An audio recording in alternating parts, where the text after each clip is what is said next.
At 0150 Zulu, Iran shattered the sky. A Safir rocket launched from the Semnan Space Center did not deliver a payload. It became a weapon, pulverizing a dead Iranian satellite in low Earth orbit. The U.S. Space Force is now tracking a cloud of tens of thousands of lethal projectiles moving at 17,000 miles per hour. But was this a catastrophic accident by an unreliable space program?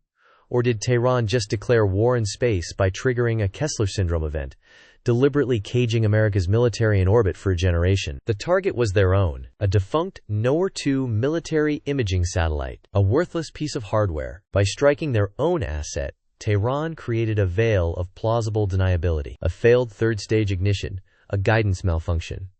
The excuses write themselves. But the trajectory data flooding into Schriever Space Force Base tells a different story. The impact was too precise. The altitude was too perfect. This was not a mistake. This was a kill shot, aimed at the heavens. The impact occurred at an altitude of approximately 450 kilometers. This is not a random orbit. It is one of the most densely populated and strategically vital highways in space. It is the high ground for military reconnaissance, weather monitoring, and secure communication satellites. Now, it is a killbox. Experts at U.S. Space Command are calling it a shotgun blast the size of a continent. The initial impact has generated an estimated 100,000 new pieces of trackable debris, larger than a softball. The number of smaller, untrackable but equally lethal fragments, the size of a bullet or a fleck of paint, could be in the millions. Each one is a hypersonic projectile. Each one is a potential satellite killer. The International Space Station, with astronauts on board, was forced to conduct an emergency debris avoidance maneuver,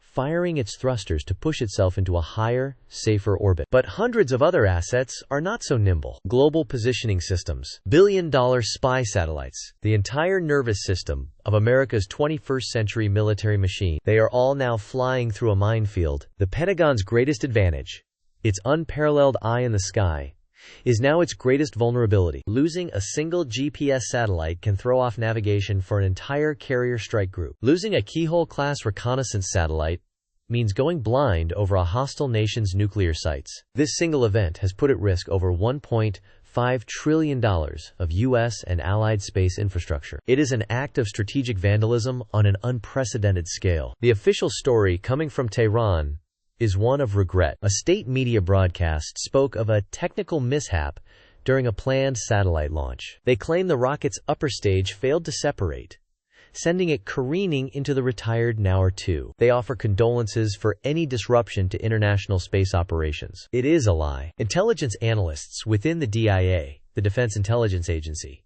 point to the timing. The launch took place during a specific orbital window, a moment when the defunct Nowhere-2 satellite was passing over a region with minimal Allied radar coverage, giving the U.S. less time to track the ascent and predict the trajectory. This suggests meticulous, deliberate planning. It's the classic doctrine of asymmetric warfare. Iran cannot build a space force to compete with the United States. It cannot afford a fleet of advanced spy satellites or a robust GPS constellation. So it has chosen a different path. If you cannot win the game, you flip the entire table over. You don't just deny your enemy the high ground, you salt the earth so no one can use it again. This is the Kessler Gambit, a theory proposed in 1978 by NASA scientist Donald Kessler, who warned that a single catastrophic event in a crowded orbit could trigger a domino effect. One collision creates thousands of projectiles. Those projectiles then cause thousands of new collisions. The chain reaction grows exponentially, until the entire orbital shell becomes an impassable, permanent shroud of shrapnel, a self-sustaining meat grinder traveling at 17,000 miles per hour,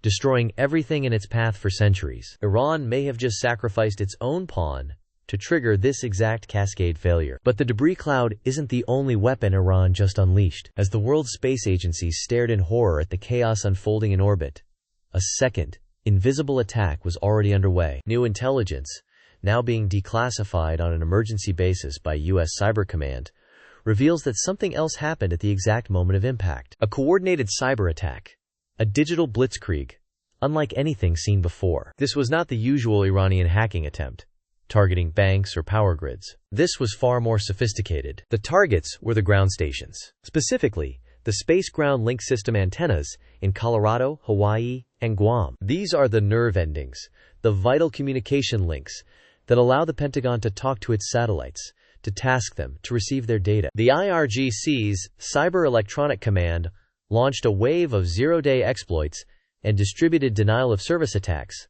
not to destroy the ground stations, but to deafen them. They flooded the command and control uplinks with noise, severing the connection between the operators on the ground and the multi-billion-dollar assets in orbit. It's a brilliant one-two punch. First, you create a physical minefield to threaten the satellites. Then, you digitally sever the reins, so even if the satellites survive, their masters can no longer steer them through the danger. Inside Cheyenne Mountain, the atmosphere is not one of panic, but of controlled, grim chaos. The primary space tracking systems are overwhelmed. The debris cloud is a blizzard on their screens, and distinguishing lethal fragments from harmless noise is becoming impossible. Priority 1 is preserving the crown jewels, the missile warning satellites, and the master clocks for the GPS constellation. Every available asset is being retasked to map the debris field, but it is like trying to map a hurricane from the inside. The field is not a static ring.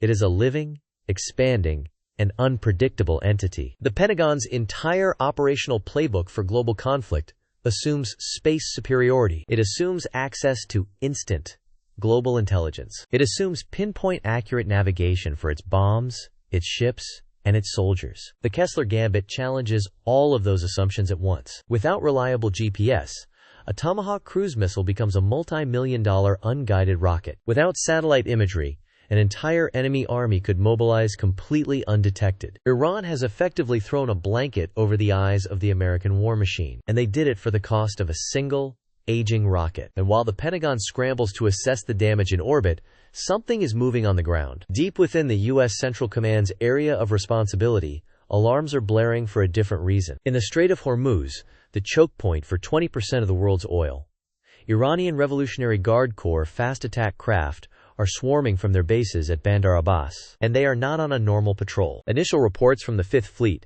headquartered in Bahrain, are confused and fragmentary. The very spy satellites that would normally provide a crystal-clear picture of this activity are either being retasked to dodge debris, or their data links are being jammed by the simultaneous cyber attack. The U.S. Navy is partially blind, relying on drone feeds and ship-based radar. What they can see is terrifying. Hundreds of small boats, laden with naval mines, are dispersing across the shipping lanes. This is not the standard, predictable pattern of laying a defensive minefield. This is a broadcast sowing operation, scattering modern, sophisticated mines over a vast area designed to make the entire strait impassable. This is an act of war, a blockade, and it is happening in the exact window of strategic blindness created by the attack in orbit. The timing is no coincidence. This is a multi-domain, fully coordinated offensive. The connection is now brutally clear. The events in space were not the main event.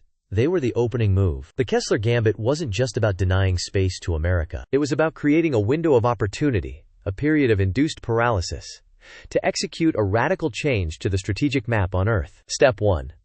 Blind the enemy in orbit with a physical attack. Step 2. Deafen the enemy on the ground with a cyber attack. Step 3. Exploit the intelligence vacuum to seize a vital strategic choke point, holding the global economy hostage. The command center at Schriever Space Force Base is a sea of red alerts. They are tracking debris fragment 734 Delta. It's the size of a fist, moving at 28,000 feet per second. Its projected trajectory has a 98% probability of intersecting with USA 224, the linchpin of the entire space-based infrared system, America's primary missile warning satellite. The impact is projected in T-90 seconds, and on the ground, halfway across the world, the radio chatter from the IRGC Naval Command suddenly changes. They are no longer talking about laying mines. A new order has been issued, and it is not to lay more mines. The Wolfpack, a swarm of over 100 armed speedboats, suddenly pivots in unison. Their vectors, tracked with intermittent radar hits by the distant USS Farragut, change from a pattern of chaotic dispersal to one of cold, calculated convergence. They are moving at flank speed, not towards the American destroyer, not towards a commercial oil tanker, but to a specific, seemingly empty, patch of ocean in the middle of the strait. What is out there? What are they racing towards? The answer, pieced together from a single, uncorrupted data packet snared from the ether by an NSA listening post, is a paradigm-shattering revelation. The translated order is chillingly specific. Secure the ASAT. Prevent surface protocol. All units converge on Point Nemo. The asset they refer to? It's not a ship, it's a submarine. But here is the terrifying paradox now paralyzing the National Military Command Center. According to the strategic plot, there are no Allied submarines operating within 500 miles of the Strait of Hormuz. None. So whose submarine is it? A Russian Akula? A Chinese Shang class? And why does Iran want to capture it, not destroy it? Suddenly, the entire narrative of this conflict shifts on its axis. Was the space attack, the Kessler Gambit itself, just the cover story? A planetary-scale magic trick designed to draw the world's attention to the sky, while the real, world-changing move was happening silently, beneath the waves? And as the Pentagon grapples with this ghost submarine, the clock in space has not stopped ticking. At Schriever Space Force Base, the countdown is under 10 seconds. Fragment 734 Delta, a piece of metal the size of a coffee mug, is about to slam into a $2 billion missile detection satellite at 30 times the speed of sound. The impact is inevitable. Two doomsday clocks, ticking down in two separate domains, 100,000 miles apart. For the commanders on the ground, the choice is impossible. Which fire do you fight when the entire world is burning? The answer comes not from a general, but a hushed whisper. The submarine isn't Russian or Chinese. It's ours. A deep black asset so secret, its own navy doesn't know it exists. How do you rescue a ghost? The president's question hangs in the air, thick and suffocating as the recycled atmosphere in a submarine. How do you rescue a ghost? The intelligence officer, a man from an agency so clandestine its name is just a string of numbers, finally speaks. His voice is barely a whisper, yet it cuts through the tension like a scalpel. Mr. President, you don't understand. We're not just talking about a submarine. We're talking about the USS Thanatos. The name means nothing to the generals. It's not on any roster. The Director of National Intelligence clarifies. The Thanatos project is the single most sensitive intelligence-gathering operation in American history. It's not a boomer. It's not a fast attack boat. It's a listener, a digital vampire. For the last 5 years, the Thanatos has been silently latched onto the primary data conduits connecting Europe, the Middle East, and Asia. It hasn't been cutting the cables. It has been drinking from them, reading everything, every bank transfer, every diplomatic cable, every encrypted military communication, every dark web transaction. It is a skeleton key to the entire digital world. And its existence is a secret, kept from everyone but the handful of people in this very room. And now the Iranians are hunting it, not to sink it, but to capture it, to seize the key. At Schriever, the monitor tracking the satellite's telemetry flatlines. A technician shouts, "Impact confirmed! We've lost the bird." I repeat, SBIRS-GO5 is gone. But another, more horrifying realization is dawning on the face of the NSA liaison in the room. He sprints to a secure line, his face white. The president puts the phone down, the satellite they just destroyed. It wasn't just for missile warning. It housed the Thanatos' only deep space, quantum-encrypted communications relay. We can no longer talk to it, we can no longer receive its data, and we can no longer activate its self-destruct. The ghost is now truly a ghost. Deaf, dumb, and blind. Trapped at the bottom of the world's most contested waterway, with a wolf pack closing in. The room is paralyzed. The Kessler Gambit wasn't a feint to take the Strait of Hormuz. The mining of the strait wasn't a feint to distract from space. Both colossal acts of war were the meticulously planned prelude to the real prize, checkmating and capturing the West's deepest secret. On the bridge of the USS Farragut, still miles outside the minefield, a sonar operator frowns. "Sir, I'm picking up multiple small-scale detonations. Uniform pattern. It's not depth charges. The acoustic signature is wrong. It's concussive, like they're trying to bang on a drum." They aren't trying to crack the egg. They're trying to force it to hatch. The surface protocol the NSA intercepted. It's not an Iranian term. It's a NATO emergency procedure. If a submarine suffers a catastrophic systems failure, like a fire, atmospheric contamination, or loss of dive control, the crew's final option is an emergency surface. The Iranians know this. They are systematically creating the conditions for that protocol, damaging the ballast vents, shorting out the sensors, trying to trigger a fire. They are trying to force the American crew to save themselves by surrendering their vessel. And this leads to the most terrifying question of all, the one that is now being typed onto the main screen in the Situation Room by a trembling analyst. How did they know? How did they know the exact location of a submarine that officially doesn't exist? How did they know its unique communications vulnerability through a specific satellite? How did they engineer a multi-domain global crisis that perfectly isolated the asset and cut it off from any possible rescue. The timing is too perfect. The intelligence, too precise. This wasn't a lucky guess. This was a blueprint. The implication is a gut punch to everyone in the room. This level of information could only have come from one place.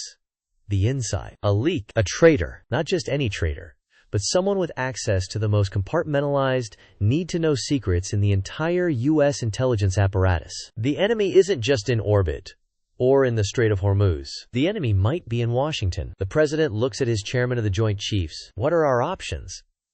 The four-star general's face is grim. Sir, the fleet is outside the strait, and the mines make a conventional approach suicidal. A carrier air wing could clear the boats, but that risks a full-scale war with Iran, and we can't guarantee they wouldn't scuttle the sub and its crew the moment we engaged. Special forces? It would take them 12 hours to get in position, and by then it'll be too late.